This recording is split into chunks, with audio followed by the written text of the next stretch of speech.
In the name of Allah Almighty, who is the most forgiving and is the most beneficent. I hope आप सब ठीक हैं. आज हम पढ़ने जा रहे हैं फ्रांसिस बेकन का एक ऐसे जो है ऑफ रिवेंज. ऑफ रिवेंज बहुत ही फेमस एसेस में एक है और इस एसे के अंदर Francis Bacon complications of revenge को बयान करते हैं. रिवेंज के बेनिफिट्स क्या हैं, क्यों हमें रिवेंज लेना चाहिए, कब लेना चाहिए और कब नहीं लेना चाहिए. तो ये बहुत अहम ऐसे है, ख़ास करके हमें अपनी ज़िंदगी के अंदर इसको इम्प्लीमेंट करके और डिसीजंस को समझने में बहुत काम है. फ्रांसिस बेकन के जो भी एसेस हैं, उनकी जो भी लाइंस हैं, वो ना सिर्फ आम आदमी की ज़िंदगी की रहनुमाई करते हैं, बल्कि जो रूलिंग क्लास है, जो इलीट क्लास है, उसके डिसीजन समझने के लिए और ज़िंदगी में सबसे ज़्यादा मुस्तहकम होने में हमारी मदद करती है. जैसे विलियम शेक्सपियर ने इंसान की तबाही का सबब उसके अपने ही गलतियों और ट्रेजिक फ्लॉज को करार दिया, उसी तरीके से फ्रांसिस बेकन काफ़ी सारे ऐसे सॉल्यूशंस हैं जो हर इंडिविजुअल को देता है जो भी अपनी ज़िंदगी में इन सारी मुश्किलात को फेस करना चाहते हैं. तो हम पढ़ने जा रहे हैं ऑफ रिवेंज को. सबसे पहले फ्रांसिस बेकन कहते हैं, revenge is a kind of wild justice which the more man's nature runs to the more ought law to weed it out. वो कहते हैं कि revenge it's a type of wild justice. जैसे जंगल का कानून है तो बदला भी वैसे ही है. एक जंगल का कानून है, अपनी सेल्फ सेटिस्फेक्शन के लिए, अपनी ख्वाहिशात को पूरा करने के लिए लिया जाता है, लेकिन जितना आप इस ख्वाहिश को दबाते जाएंगे उतना ही आप पुरसुकून रहेंगे. आगे फ्रांसिस बेकन कहते हैं, certainly in taking revenge a man is but even with his enemy, but in passing it over he is superior, for it is a prince's part to pardon. बदला एक खराब चीज़ है और अगर आप किसी अपने दुश्मन की गलती को माफ़ करके आगे बढ़ते हैं तो ये आपके लिए भी बेहतर है. और यहाँ पे आपने अपने आप को अपने दुश्मन से बेहतर साबित कर लिया, क्योंकि ये एक type of Prince part of pardon है. जैसे बादशाह, वो बादशाह जो अजीम बादशाह हैं, वो बदले को माफ़ किया करते थे और वो अपनी इंडिविजुअल विशेस के लिए कभी भी जंगें नहीं करते थे. उसके बाद कहते हैं, that which is past is gone and irrevocable and wise man have enough to do with things present and to come. कि ये भी हमें सोचना पड़ेगा कि जो पास्ट था वो तो चला गया, जिस वक्त को जाना था वो तो जा चुका. अब यहाँ पे जो वाइज मैन हैं, सेगेशियस मैन हैं, मैन ऑफ वर्ड्स हैं, मैन ऑफ स्कॉलरशिप हैं, वो अपने मौजूदा टाइम पे ध्यान देंगे और जो वक्त आने वाला है. एक वाइज आदमी बदला लेने पे अपना प्रेजेंट कुर्बान नहीं करता.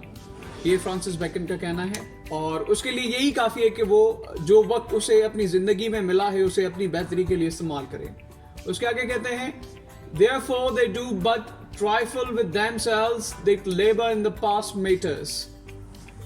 बजाय जो आप अपनी दिल के अंदर बदले की ख्वाहिशात रखें तो बेहतर है आप इन ख्वाहिशात को काट दें.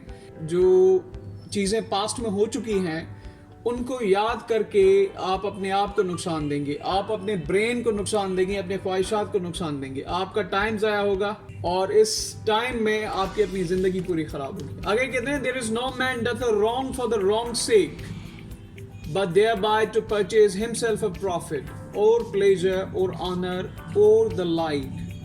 यहाँ पे कहते हैं कि कोई भी इंसान दुनिया के अंदर ऐसा नहीं है, वो अपने आप को नुकसान देना नहीं चाहता, लेकिन बदला लेके वो असल में अपनी इज्जत को, अपने मज़े को और अपनी जो विशेस को उनको सेटिस्फाई करना चाहता है. बदला लेने के लिए बदला असल में एक सोर्स है इन चीज़ों का. Therefore, why should I be angry with a man for loving himself better than me? Francis Bacon कहते हैं कि मैं आखिर क्यों किसी इंसान के साथ इस वजह से नफरत करूं कि वो अपने आप से मुझसे ज़्यादा मोहब्बत करता है. तो आखिर किसी आदमी की अगर एक ख्वाहिश है कि मैं बदला लूं और वो अपने आप को कोई फ़ायदा पहुंचाना चाहता है, तो मैं उसकी उस ख्वाहिश के साथ नफरत क्यों करूं. अब आगे देखें, and if any man should do wrong merely out of ill nature, why yet it is but like the fawn or bearer which prick and scratch because they can do no other. अब यहाँ पे देखें Francis bacon इसी बात को continue करते हैं. वो कहते हैं कि कोई भी इंसान अपने बारे में वो बुरा नहीं सोचता, लेकिन कुछ लोगों की ये आदत होती है दूसरों को नुकसान देना. अब इन बातों में उन्हें फायदा मिले या ना मिले वो उनकी नेचर का पार्ट है. जैसे एक खूबसूरत फ्लावर है, उसके साथ जो कांटे हैं, उन कांटों का काम ही ये है उस फ्लावर को निकालेगा, उसे वो कांटे चुभेंगे, तो उनका काम ही चुभना है. ऐसे ही काफ़ी लोग हैं हमारी सोसाइटी में जिनका काम ही लोगों को डिस्टर्ब करना है या फिर मतलब बदले लेना है सिर्फ. तो उनकी नेचर को हम नहीं बदल सकते क्योंकि इस बात के सिवा में कोई दूसरी बात आती ही नहीं. The most tolerable sort of revenge is for those wrongs which there no law to remedy. But then let a man take heed, the revenge be such as there is no law to punish. Else a man's enemy is still beforehand, and it is 2 for 1. Francis Bacon कहते हैं कि सबसे जो बेहतरीन बदला वो है जब आप बदला लें और आपको बदला लेने का सलीका आए. मतलब अपनी ज़हानत को इस्तेमाल करके अगर आप बदला लेना ही चाहते हैं तो किसी सिविलाइज तरीके से लें, लॉ के थ्रू लें, आप अपना रिवेंज हासिल करें और लॉ आपको प्रोटेक्ट करेगा दूसरे जो नुकसानात हैं उनसे. लेकिन अगर आप लॉ को साइड में रख के कानून को नज़रअंदाज करके बदला लेंगे तो फिर लेने के बजाय देने पड़ जाएंगे. इसको ऐसे ही कहते हैं क्योंकि लॉ का सोर्स आप नहीं इस्तेमाल करेंगे, इंडिविजुअल बदला लेंगे तो आपका दुश्मन लॉ का सोर्स इस्तेमाल करके आपको नुकसान देगा और यहाँ पे आप नुकसान में जाएंगे. आगे कहते हैं some when they take revenge are desirous, the party should know whence it comes. There is a more generous, for the delight seem to be not so much in doing the hurt is in making the party repent, but base and crafty cowards are like the arrow that flees in the dark. वो कहते हैं कि बदला लेने का मजा publicly है, openly है. आपके दुश्मन को पता होना चाहिए कि इस मौके पे मेरा दुश्मन मुझसे बदला लेगा और ये एक तरीके का एक अच्छा बदला है और सेल्फ सेटिस्फेक्शन के लिए ये बहुत ही बेहतरीन है क्योंकि आपके दुश्मन को पता होगा तो ये एक टाइप की मुनाफिकत नहीं होगी. कुछ लोग जो डरपोक हैं वो बदला लेने के लिए मतलब वो तीर चलाते हैं लेकिन पता नहीं लगता कि किसने चलाया. तो इस तरीके के रिवेंजेस जो हैं वो बहुत खतरनाक है. अगर वाकई आप सेटिस्फाई नहीं होते तो ओपनली अपने दुश्मन से आप बदला लें. सबको पता होना चाहिए, एक ब्रेव बने बदला लेने में, फिर लोग आपकी इज्जत करेंगे. लेकिन एक कावर्ड की तरह बदला लेना ये आपके लिए नुकसानदेह है. वो आगे वाली लाइन में फ्रांसिस बेकन अब कहते हैं कि कैसे वो लोग अपने लिए खुद ही खाई खोदते हैं जो छुप के बदला लेते हैं.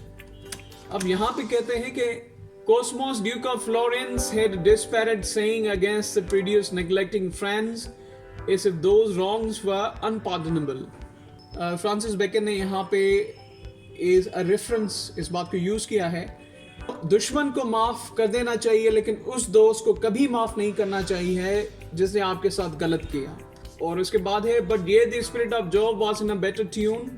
Shall we say take a good at God's hands and not be the content to take the evil also.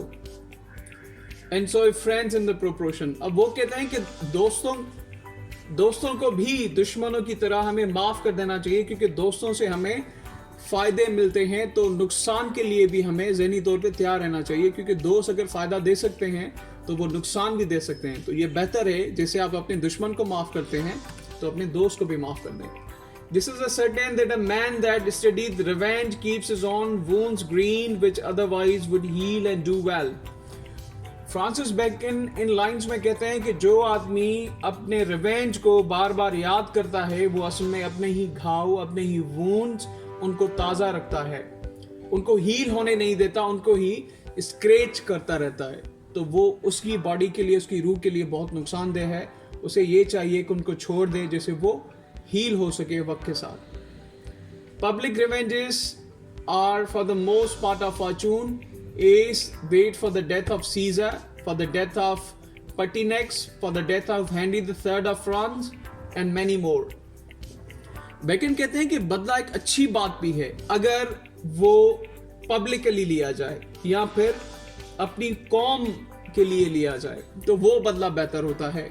जैसे कि एग्जाम्पल दिया है कि जैसे डेथ ऑफ सीजर है, सीजर हुक्मरान थे रोम के, जिनको अपने ही सेनेट मेंबर्स ने सेनेट के बाहर कत्ल कर दिया था, और उसके बाद कहा था कि सीजर वाज डिजायरस, और सीजर को इस बुनियाद पे कत्ल किया गया था कि सीजर हमारी यूनिटी को तोड़ना चाहता है, वो हमारा बादशाह बनना चाहता है।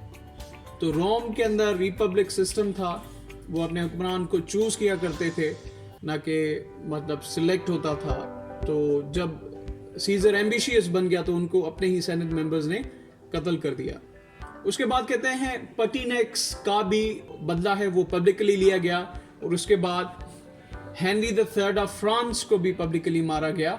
तो ये पब्लिक रिवेंजेस बेहतर हैं बनिस्बत इंडिविजुअल रिवेंज से, क्योंकि ये सबके सामने होते हैं और इनके मतलब ड्रॉबैक्स नहीं है बाद में। But in private revenges it is not so, they neither vindictive persons live the life of witches who is they are mischievous and so end their fortune। यहाँ पे बेकन कहते हैं कि वो लोग जो छुप छुप के बदला लेते हैं, असल में वो विचेस की जिंदगी जीते हैं। जैसे विचेस गुनाह करके गलत करके फिर छुपती रहती है, और उसका जो अंत है, उसकी जो एंडिंग है, वो बहुत मिसफॉर्चून होती है। तो इससे बेहतर है कि पब्लिक रिवेंज लें, बी ब्रेव, अगर नहीं तो बस आप लोगों को माफ कर दें। तो ये फ्रांसिस बेकन का ऐसे था, जिसमें फ्रांसिस बेकन ने जो अपनी लाइंस हैं पर्ल्स ऑफ विजडम को शेयर किया। आई होप कि आपको ये सारी समझ आ गई होंगी।